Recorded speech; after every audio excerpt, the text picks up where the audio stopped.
Okay guys, lesson 10, I can identify both the additive and multiplicative structure of ratio tables and make additional entries in the table and use ratio tables to solve problems. So basically what we're going to be doing today is we're going to be continuing on with our knowledge from lesson 9, the ratio tables. We're going to be noticing patterns of addition and multiplication in the numbers plugged into these ratio tables. We're going to be looking for some mistakes that were made in some of the ratio tables to recreate them. So that's going to be the kind of problems that we're going to solve. And also in the first problem, we're just going to be generating some ratio tables as well. So a couple different things in today's lesson. Let's go ahead and get started. All right, so here's our exploratory challenge. It says, imagine that you're making a fruit salad. For every quart of blueberries you add, you would like to put in 3 quarts of strawberries. Okay, so that's a 1-to-3 ratio right there. Create 3 ratio tables that show the amount of blueberries and strawberries you would use if you needed to make fruit salad for greater numbers of people.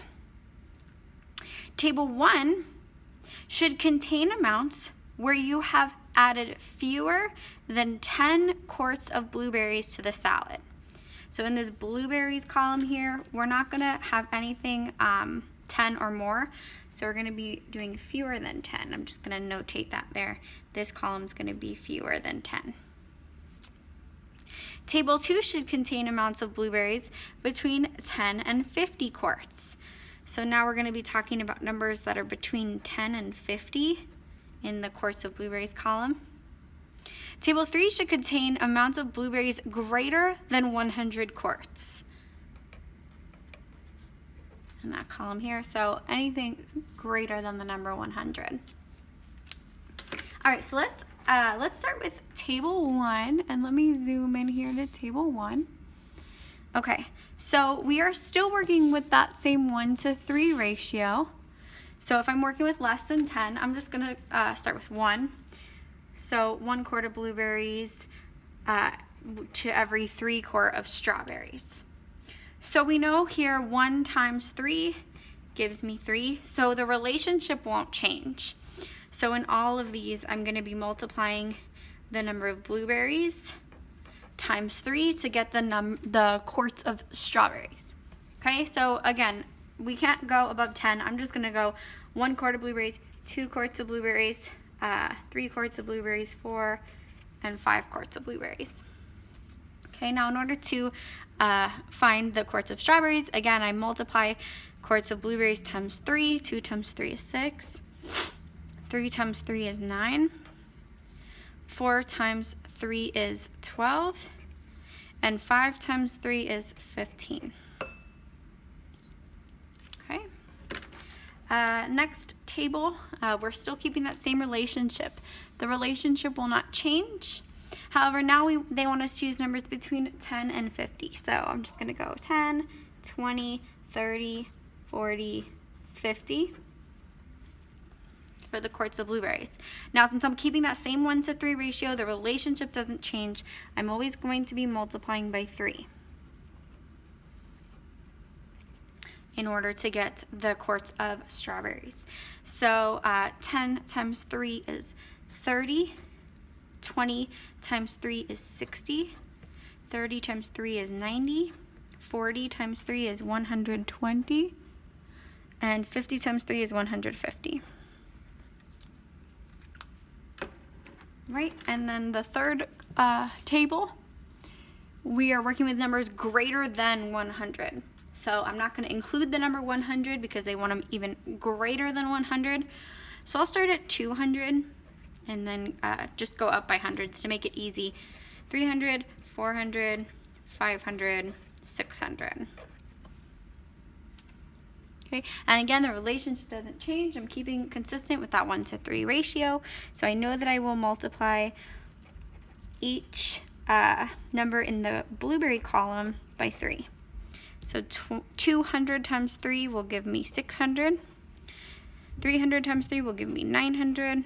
400 times 3 will give me 1,200. 500 times 3 will give me 1,500. And 600 times 3 will give me 1,800. 800 quarts of strawberries. And what this data means and how this really is a real world application here is this example here would be a party for, you know, a smaller amount of people. Up here, this party is for a much larger amount of people. So this is something you really might have to use in real life. Say you're throwing a party, you need to coordinate how many of one ingredient to another ingredient to use for a greater number of people. So this really is a real world application here. Okay, so here we're going to be answering some questions about the data that we got in the last table. So, and in their example, they did include 100 for chart 3. However, I do believe that's incorrect because they said greater than 100, and the number 100 is not greater than 100, it's equal to. So our table was just a little different. We did 600 and 1800, so I'm just going to fill that in and block off the one we didn't do. Okay, just to really have it match our data we did in the last one.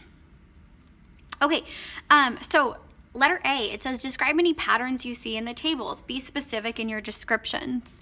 So, oh man, guys, we can think of a lot of patterns here.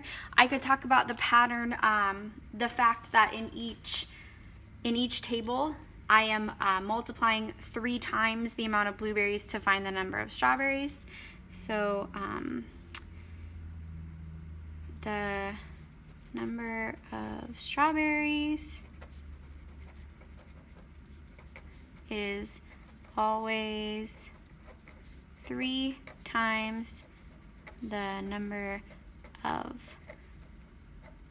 blueberries. Okay.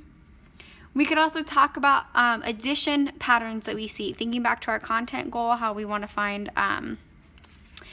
addition patterns, we want to find multiplication patterns. So if we're looking for both, let's look at the quarts of strawberries. I can see that plus 3, 6 to 9 plus 3, 12 to 15 plus 3. Now down here, since we're working with larger numbers, it's plus 30, plus 30, plus 30. Okay, just noticing that these patterns are here and that all the, like I like to say, all the pieces of the puzzle fit. That's just always a great way to check your work, especially because going forward, we're going to be looking for mistakes in these. So looking for multiple patterns to fix the mistakes and plug in the correct numbers. Okay, again, this one's plus 300. Okay, and all of the, okay, so that's another, oops, I wrote 30. That's another pattern that you can notice. The quarts of strawberries go up in increments of 3 in table 1, 30 in table 2, 300 in table 3. Okay, we could talk about the addition pattern we notice amongst blueberries. So table 1, it's increasing, the number is just increasing by 1. Table 2, the number is increasing by 10. Okay, because we counted by tens. In table 3, the numbers are increasing by 100 because we're counting by 100s. So any of these patterns you could be mentioning for patterns you see in any of the tables. So you could choose which one that you'd like to write for letter A, or if you'd like to write more than one. Okay, so letter B says, how are the amounts of blueberries and strawberries related to each other? That is pretty much exactly what we said up here. The number of strawberries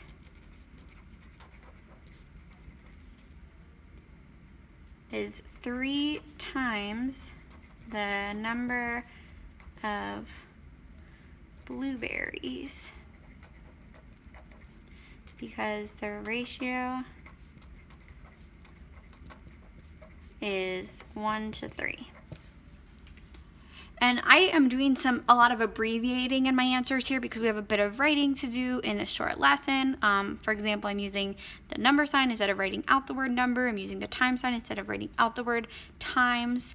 When you were doing this on a problem set, on a Go formative, on a test, it's always a better practice and very much encouraged and recommended to write out these words. But since this is just kind of classwork and practice that we're doing together, in my opinion, I think it's okay to abbreviate abbreviate on things like this as long as you know what it's saying, because this isn't something you're submitting to your teacher. But just to put that out there, it is encouraged and recommended that you write this out on your problem set, on your Go Formative, on your quizzes, all of those things. So letter C, how are the values in the blueberries column related to each other? So that's exactly what I talked about here. So in table 1, the blueberries are increasing by 1. So, okay, increase by 1. Table 2, what are they increasing by in table 2? We're counting by tens. They're increasing by tens.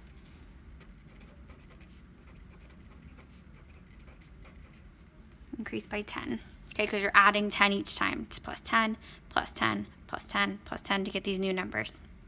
Okay, and then in table 3, in the blueberry column, they're increasing by 100.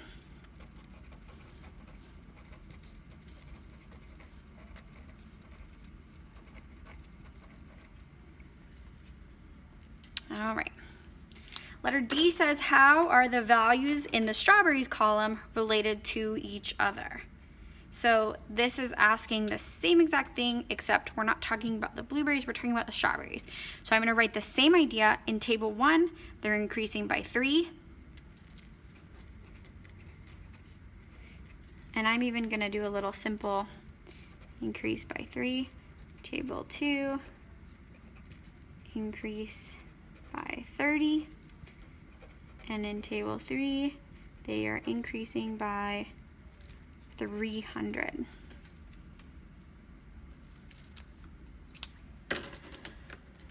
All right, letter E says, if we want to add 7 quarts of blueberries to the fruit salad in table 1, how can we use the table to help us determine how many strawberries to add?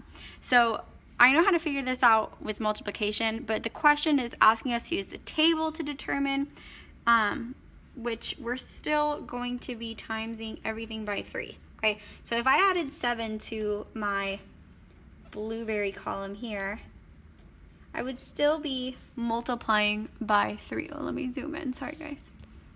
Okay, and that looks like a 13 because I drew that mark in the middle. Let me use a different color. I would still be multiplying times 3.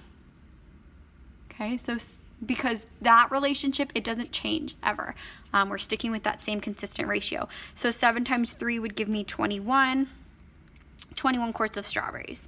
So in our answer, we could just say that we could add 7 to our table in the blueberry column.